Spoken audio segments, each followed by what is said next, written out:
Абай аймақ медиа холдингінің шығармашылық тобының бақылауы Семей қаласының жалпы орта білім беретін номері 4-ші мектебінде орналасқан номері 257-ші сайлау учаскесіне жалғасты. Сайлауға дайындық барысы қарқынды жүруде. В средней школе номер 4 расположены два избирательных участка. Это участок избирательный 254 и 257. Я являюсь председателем избирательного участка под номером 257. Наш участок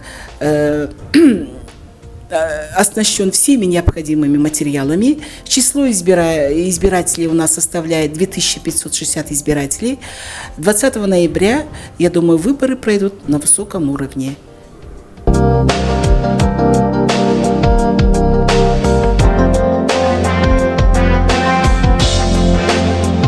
Учаскелік комиссия төрайымының айтуынша сайлауға дайындық оқу процесіне еш кедергі келтірмейді. Сонымен қатар, алдағы уақытта дайындық барысын одан да күшейтеміз дейді.